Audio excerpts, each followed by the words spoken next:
तो उद्देश्य यही था बाबा विश्वनाथ का दर्शन करना और माँ से मिलना। तो बाबा विश्वनाथ से आशीर्वाद क्या मांगा? मैं बाबा विश्वनाथ से आशीर्वाद मांगा कि ये जो उत्तर प्रदेश में अचानक फेक न्यूज़ का दौर चल पड़ा है, हिंसा करने के लिए लगातार झूठी खबरों को कुछ राजनीतिक लोगों ने उसको चाशनी लगाकर फैलाने की कोशिश की और कुछ तो पकड़े गए हैं। जैसे मैं गाज़ियाबाद की बात कर रहा हूँ, कभी वैक्सीन में सीरम की बात करते हैं, कभी वैक्सीन ना लगे, कभी वैक्सीन आए तो उसको नष्ट कर दिया जाए, कभी किसी घटना को झूठा एक उसको आवरण लगाकर, जैसा हुआ कि एक हमारे मुसलमान भाई को कुछ लोगों ने मारा पीटा और मारने पीटने वाले भी उसी कम्युनिटी के लोग हैं। वो एक आपराधिक झगड़ा था, लेकिन उसको कहा गया जय श्री राम कहने के लिए मारा गया। तो मैं भगवान बाबा विश्वनाथ से ये प्रार्थना कर रहा हूँ कि ये जो अचानक से उत्तर प्रदेश में फेक न्यूज़ को बढ़ाने के लिए कुछ शक्तियाँ लग गई हैं, उनकी शक्ति को उसका ह्रास करें बाबा विश्वनाथ, और उत्तर प्रदेश में खुशहाली बनी रहे। एक न्यूज़ ये भी है कि उत्तर प्रदेश में बीजेपी जो है उसमें सब कुछ ठीक नहीं चल रहा है चुनाव को लेकर के। देखिए, ये भी एक दुष्प्रचार है, ये भी एक फेक न्यूज़ है। हमारे यहाँ भारतीय जनता पार्टी में एक ऐसा लोकतंत्र है कि जिसको जो कहना होता है बड़ी स्पष्टता से विद इन द पार्टी ये सारी बातें होती हैं।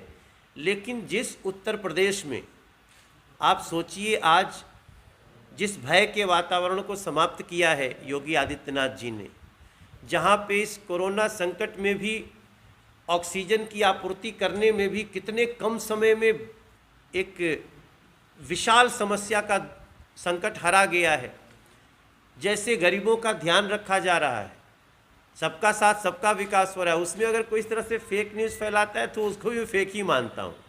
सर मनोज जी, आप बिहार से ही हैं। बिहार में एक राजनीतिक उथल पुथल देखने को मिल रहा है, खासकर आपके एक मित्र हैं चिराग पासवान जी, जूनियर हैं आपसे, उनको कुछ सजेस्ट करें कि ऐसे कष्टकारी समय में कैसे वो उसको हैंडल करें। भाई वो तो उनकी पार्टी का मामला है ना, उसमें हमारा कुछ कहना ठीक नहीं है। हाँ, लेकिन वो एनडीए का घटक दल है, हम लोग चुनाव लड़े हैं साथ में 19 में, उनके 6 सांसद हैं। तो ऐसे में हम लोग ये प्रार्थना जरूर कर रहे हैं कि उनका सब कुछ ठीक हो, बाकी उससे हम लोगों का कोई लेना देना नहीं। आपने यूपी की बात की, यूपी में ये कांग्रेस के जो युवराज हैं और जो वो प्रियंका बढ़ेरा जी हैं, इन लोगों का पूरा ताना बना देख लीजिए, कैसे फेक न्यूज़ को फैलाते हैं। अगर कहीं गंगा जी में एक पुरानी परंपरा है शव को अंतिम क्रिया करने की, तो उसको भी ये लोग ऐसा फ़ोटो खींच के डालेंगे जैसे लगता है बस इसी कोरोना में ये संकट हुआ है। कोरोना एक संकट है, लेकिन उससे निपटने के लिए कम से कम इतने बड़े संकट को निपटने के लिए तो साथ आना चाहिए। एक वो पोलियो की दवा का टीका लगाने में 17 साल लगा हमारे देश को, 17 साल में पोलियो का टीका लगा, और हमारे प्रधानमंत्री ने 17 महीने में वैक्सीन लगाने का पूरा निर्णय कर लिया। उसके बाद भी कांग्रेस के पास कुछ बोलने को तो नहीं रह गया। कांग्रेस तो ये भी बोल रही है कि राम मंदिर में बहुत बड़ा घोटाला हुआ है। राहुल गांधी भी ट्वीट कर रहे हैं कि राम के भक्त ऐसा नहीं कर सकते हैं। और लगातार इस पे विवाद भी चल रहा है कि आप राम मंदिर को लेकर के जो आरोप लगाए जा रहे हैं वो क्या है, उसको लेकर के क्या? देखिए, इन लोगों ने जिस व्यक्ति पे आरोप लगाया है ना, जो व्यक्ति जो हमारे एक संत हैं चंपत राय जी, संसार में उनका कोई नहीं है। एक 8 बाई 10 के कमरे में रहते हैं, पूरा जीवन देश को समर्पित है, और उन पे जो झूठा आरोप लगाया, जो 10 साल के एग्रीमेंट को 10 मिनट बोला, इसका आरोप लगाने वालों को ना ईश्वर बड़ा कड़ा सजा देगा। ये वही लोग हैं जो कल तक राम मंदिर को बनने नहीं देना चाहते थे। कांग्रेस ने 24 वकील दिए हैं कि राम मंदिर ना बने।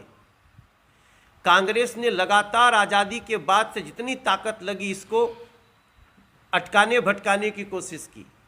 अब उनको कैसे पचेगा, या कोई भी हो, वो आम आदमी पार्टी ही हो या फिर अखिलेश यादव ही हो, इन लोगों को कैसे पटेगा कि जिन कार सेवकों को गोली से उड़ा दिए वो लोग राम मंदिर बनाने में सफल हो रहे हैं। तो बाकी तो जवाब दिया जा चुका है कि ये ज़मीन जो भी लेता खरीदता है। देखो, हमारा कहना है कि राम जन्मभूमि का जो फैक्ट है वो कोई विवाद की ज़मीन अब नहीं लेना चाहती है। आपका 10 साल पहले एग्रीमेंट हो, आप उसको क्लीन करके हमको दो, तभी हम लेंगे। हमें भव्य राम मंदिर बनाना है। तो इस तो सारी चीज़ें अब तो सामने आ गई। राहुल गांधी के ही राजस्थान में वैक्सीन दबाई गई, जलाई गई। उसको जवाब देगा, वो सजा देगा देश इन लोगों को कि आने वाला समय देखिएगा। पश्चिम बंगाल में जो स्थितियाँ चल रही हैं, टीएमसी से छोड़कर बीजेपी में आए, बीजेपी छोड़कर अब टीएमसी में जा रहे हैं, क्या कारण लगता है, क्यों ऐसा हुआ? क्या देखिए, वहाँ एक भय का माहौल बनाया गया है। वहाँ खून खराबे की, हिंसा की राजनीति हो रही है। जो टीएमसी के अलावा दूसरे दल को सपोर्ट कर रहा है उसके साथ हमारे भी चुनाव के बाद हमारे 53 बीजेपी के कार्यकर्ता, उनको हत्या हो चुकी है। तो ये जो भय का वातावरण, मुकुल राय खुद जाते समय क्या बोले हैं आप ध्यान से सुने होंगे कि पश्चिम बंगाल में बीजेपी की जो स्थिति है उसमें कोई नहीं रहना चाहेगा। किसने किया स्थिति? बीजेपी तो 3 से 77 पे आ गई। बीजेपी तो वहाँ 0 से 18 सांसद पे आ गई। तो उन्होंने तो ममता बनर्जी के सामने ही कह दिया कि हिंसा जो हो रही है उसके कारण बीजेपी में कोई नहीं रह सकता। लेकिन सब मुकुल राय जैसा इतना भयाक्रांत नहीं है। हमारे कार्यकर्ता वहाँ खड़े हो रहे हैं। और आज जो कोर्ट की टिप्पणी आई है, मैं आपको बनारस की मीडिया को, पूरे देश की मीडिया में जाने के लिए बहुत जिम्मेदारी से बोल रहा हूँ। आज हाई कोर्ट पश्चिम बंगाल ने बोला है कि पुलिस नहीं अगर करती एफआईआर तो आप सीधे कोर्ट को करो, कोर्ट संज्ञान लेगा। ये आज का बहुत बड़ा समाचार। 377 का दावा तो जो है 377 जो होगा, लेकिन दावे तो 200 प्लस के थे। सरकार बनाने के दावे थे, बड़े बड़े दावे थे। तो दावे तो करने ही पड़ेंगे हमको। आप क्या चाहते हैं मैं दावा ही ना करूं? कोई भी पार्टी चुनाव लड़ेगी तो वो तो टारगेट जीतने के लिए ही लड़ती है। आज आप देखिए, आज क्या स्थिति है पश्चिम बंगाल विधानसभा में। जहां वाम होती थी वहां राम है, या तो टीएमसी है या बीजेपी है। तो जहां वाम होता था वहां राम आ गए, किसको नहीं परेशानी होगी? लेकिन ये लड़ाई है, और ये लड़ाई बीजेपी ही नहीं, इस देश के लोकतंत्र के समर्थक हर लोगों को लड़ना चाहिए। एक लास्ट क्वेश्चन, यूपी 2022 बीजेपी फिर से। संजय सिंह महंगाई कितनी भारी पड़ेगी? संजय सिंह ने लगातार कई सारे आरोप लगाए हैं मनोज, उसको लेकर के क्या कहिएगा? देखिए, संजय सिंह के पिछले पूरे इतिहास को उठा लीजिए। ये लोग पत्थर फेंको और भाग जाओ, वो यही काम करते हैं। इन लोगों के पास कोई भी साक्ष्य नहीं होता है। इन्होंने कह दिया कि अरे ये देखो 10 मिनट के अंदर 2 करोड़ से 18.5 करोड़ हो गया। मैं संजय सिंह से या राहुल गांधी से या अरविंद केजरीवाल से पूछना चाहता हूँ। संजय सिंह से क्या पूछूं? अरविंद केजरीवाल के चेले हैं, उनसे पूछना चाहता हूँ कि आज हमको अयोध्या में ज़मीन की ज़रूरत है, क्या आप 18.5 करोड़ के हिसाब से जितनी ज़मीन लिए हैं उतनी और ज़मीन दे सकते हो? अगर दे सकते हो तो कल आओ, हम लेने को तैयार हैं। क्योंकि वहाँ 28 करोड़ का रेट है। तो ये लोग जो है, ये वही लोग हैं जो राम मंदिर नहीं चाहते हैं, तुष्टीकरण में इतने मशगूल हो गए हैं कि उनको अभी भी लगता है कि मैं कहीं ना कहीं राम मंदिर को रोक लूँगा या बीजेपी को रोकने में इन शक्तियों पे आरोप लगा के सफलता पाऊंगा, जो अब संभव नहीं है। महंगाई पे कंट्रोल का क्या प्लान है? देखिए, महंगाई कंट्रोल में ही है। एक डीजल पेट्रोल की जो महंगाई चल रही है, हमारे पेट्रोलियम मंत्री ने बड़े विनम्रता से कहा है, मेरे देश के नागरिकों, ये देश एक संकट में है, हमें वैक्सीन भी फ्री लगानी पड़ी है, हमें अनाज भी फ्री देना पड़ा है, हमें दवाइयाँ भी करनी पड़ी हैं, थोड़ा सा सहायता कर दो, इसमें देश सेवा है। इसके लिए तो हमने पारदर्शिता के साथ कहा है, थोड़ा सा देश इसमें योगदान कर दे। लेकिन जनता त्राही त्राही कर रहा है, जनता कराह है महंगाई से। कराह विपक्षी ज़्यादा रहे हैं, क्योंकि उनको पता नहीं था कि वो भारत जो दुनिया में जब सारे टीके बन जाते थे तब भारत शुरू करता था और 17-17 साल में लगाता था, वो भारत दुनिया के साथ compete करते हुए अमेरिका हो, चाइना हो, रसिया हो, जापान हो, उनके साथ मिलके सबसे पहले वैक्सीन बनाता है और दो बनाता है, देश के लोगों को बचाता है।